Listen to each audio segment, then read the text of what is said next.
Un terrain boueux à souhait, un Nicolin apparemment tranquille mais intérieurement au bord de l'apoplexie.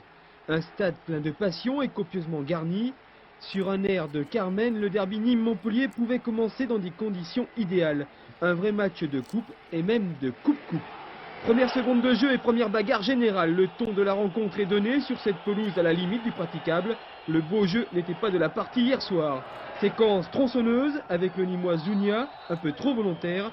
Son numéro 13 ne lui portera pas bonheur. 7e minute de jeu, Montpellier allume la mèche sur ce coup franc de Blanc, bien dégagé par Carouat. 3 minutes plus tard, cafouillage monstre dans le bourbier des Costières. À toi, à moi, je te la donne, je te la redonne. Fugier tout content, marque du gauche le but le plus laid de l'année, mais un but qui compte son pesant de cacahuètes. Puis second coup dur pour les Nîmois, Christophe Zounia est expulsé pour ce geste de mauvaise humeur. Il laisse ses camarades terminer la partie à 10. Ce deuxième carton jaune est synonyme de rouge. C'est vrai qu'on a débuté le match un petit peu trop énervé à mon avis.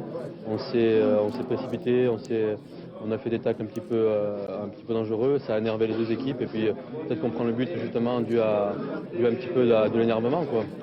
En seconde mi-temps, Nicolas Marx, le magnifique, tente quelques déboulés au milieu de la défense montpelliéraine, mais il est trop esselé à la pointe de l'attaque gardoise pour réussir quelque chose.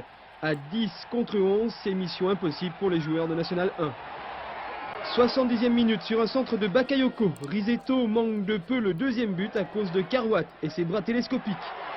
Un peu plus tard, dernier incident de la partie, Ferraoui sur le terrain depuis 20 minutes seulement prend son deuxième carton jaune.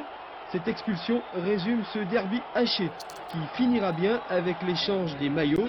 Résultat final 1-0 pour Montpellier qui rétablit la balance et se qualifie en quart de finale de la Coupe de la Ligue. Allez, sans rancune.